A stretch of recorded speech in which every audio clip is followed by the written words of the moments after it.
Most learners think that American customer service is just friendly, but the truth is, there is a hidden code. And if you do not know it, you will sound awkward or even rude without realizing it. Today, we are decoding that code. Hey everyone, welcome to Speak Like a Native. I am Maya, your English coach. And I am Leo. Let us get into it. I am so excited for today because I have actually made these mistakes.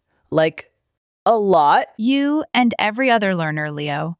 Customer service culture in America can be really confusing if you come from a different background. So let us start with the most common interaction of all. You walk into a store, the cashier looks at you and says, "What?" How are you today? Exactly. And what do most learners say? I am fine, thank you. And you? Bingo. And that right there is the first trap. When a cashier says, "How are you today?" it is not a real question. It is a greeting. It is the American version of saying hello. The expected response is short and positive. Wait, so they do not actually want to know how I am? Not really. I mean, they are not being rude. But if you stop and give them a real answer like, "Well, I had a rough morning, my car would not start," then the interaction becomes awkward because they are not prepared for that. So what should I say? The magic response is just two words: good, thanks, or doing well, thanks. And then you can ask them back, but it is optional. Wait, really? Just good, thanks? Yes. Or even just, "I am good." That is perfectly natural. Let me give you an example. Imagine you are at a Starbucks. The barista says, "Hey, how is it going?" You can say, "Pretty good, thanks. How about you?" And they will say, "Great, what can I get started for you?" And now you are having a perfectly normal American conversation. Oh, that makes so much sense. I used to say I am fine, thank you, and they always looked at me funny. Because "I am fine" sounds a little formal, and "thank you" is for receiving something. You are not receiving anything, so "good thanks" is the sweet spot. Okay, I am going to try that. Let me practice. Hey, how is it going today? Pretty good, thanks. How about you? That feels so natural. I like it. Now let us move to the second situation. You are in a store, you need help, you cannot find the right size, or you have a question. How do you get the attention of an employee? Well, in my country, I would just say, excuse me, or maybe wave my hand. Okay, "excuse me" is good, but here is the nuance. In America, customer service employees are trained to be proactive. They usually ask you first. They might say, "Are you finding everything okay?" Yes, I hear that all the time. And what do most learners say? They say, yes, thank you. Oh, so you use actually to change the direction. Exactly. That is a very natural way to transition from "I am okay" to "I need help." Let me give you a real example. You are in a Target store. An employee walks by and says, "Can I help you find anything today?" You can say, "Yeah, actually, I am looking for the electronics section." Or, "Yes, I am trying to find a specific item." I have a question. What if you need to call an employee from across the store? Like they are far away and you do not want to shout. Great question. In America, you do not shout. That is considered rude. Instead, you walk closer to them and say, "Excuse me, sorry to bother you." That "sorry to bother you" is very common. It softens the request. Sorry to bother you. I am going to use that. It is perfect. Now, here is something that surprises many learners from countries like China, Japan, or even parts of Europe. In America, the customer is not always right. Wait, what? But that is the phrase everyone knows. I know. The phrase "the customer is always right" is famous. But in reality, American service culture has limits. Employees are trained to be polite, but they also have policies. For example, if you try to return something without a receipt after 30 days, they can say no. And what is the proper way to react? This is important. In America, you do not argue aggressively. The expected response is calm and cooperative. You can say, "I understand. Is there anything you can do?" That keeps the conversation respectful. So no raising your voice? Definitely not. American customer service is built on a social contract. The employee is polite. You are polite.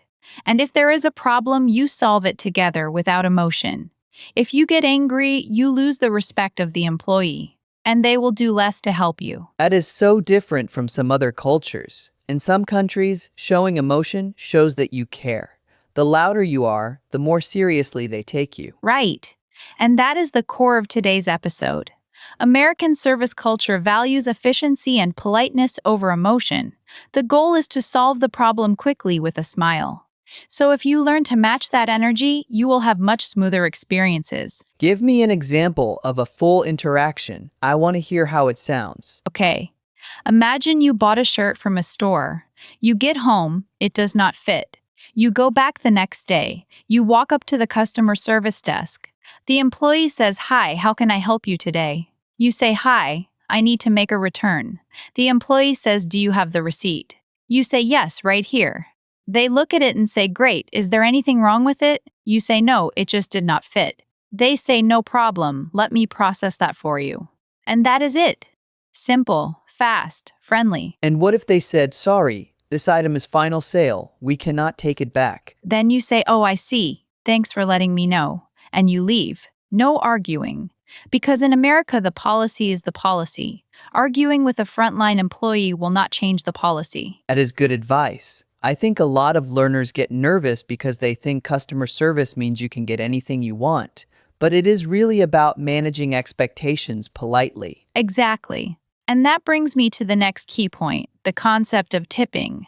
In America, customer service often includes tipping expectations. Oh, that is a whole topic in itself. Yes, and we will do a full episode on tipping culture soon. But for today, do know that in many service situations, like restaurants, the expectation is that you will leave a tip of 15 to 20%, and the service you receive is partially based on that expectation. So the better you tip, the better service you get? More like the service is good regardless.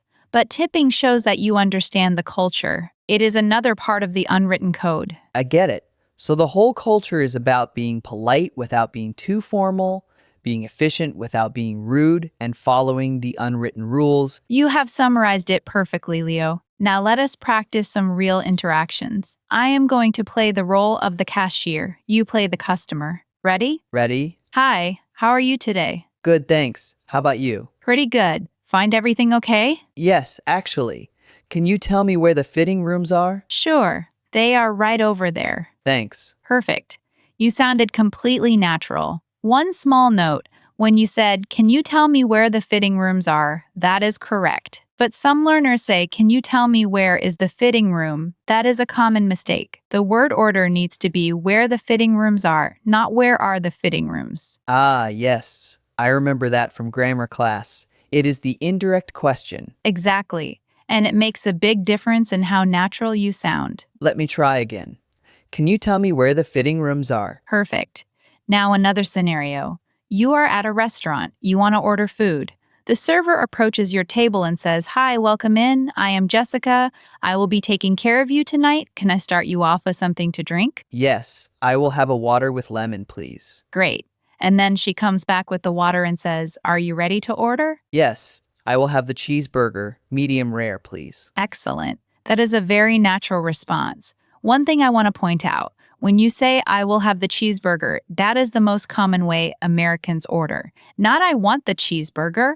"I will have" sounds more polite and natural. Right. So I will have for ordering food. Exactly. And after the meal, the server might ask, "How is everything tonight?" What is the best response? If everything is good, say "Great, thanks." If there is an issue, say "Actually, the steak is a bit undercooked. Can I get it cooked a little longer, please?" I like that. Direct but polite. That is the American way. Direct enough to be clear, polite enough to be respectful. Now, here is a deeper cultural point that really helps learners. In America, customer service is not just about the transaction, it is about the interaction. Employees are trained to make small talk. That can be stressful because small talk in a second language is hard. It is, but the good news is that the small talk is very predictable. It is almost always one of three topics: the weather, the person's day, or a comment about what you are buying. For example, if you are buying a birthday card, the cashier might say, "Having a birthday party?" You can just say, "Yeah, for my friend," and that is enough. You do not have to tell a long story. So I just need to be ready for 3 topics. Yes, and the most important role is to smile and be positive. American service culture values positivity. Even if you are having a bad day, your response should be positive. For example, if the cashier says, "How is your day going?"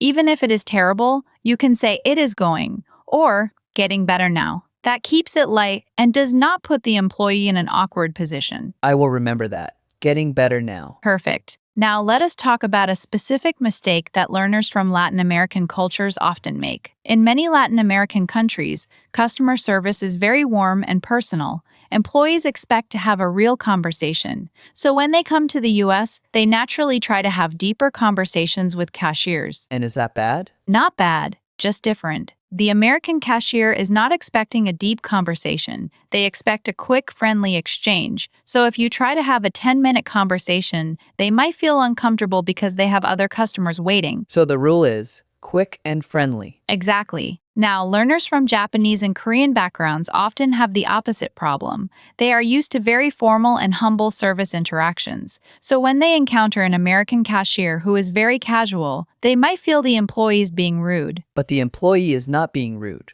right? They are just being normal American. So the key is to match the energy.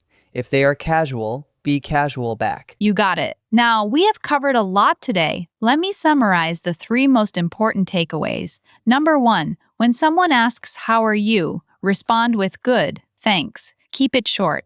Number 2, when you need help, use "excuse me" or "sorry to bother you." Number 3, keep the interaction positive and quick. That is the American service code. That is great. And I have one more question.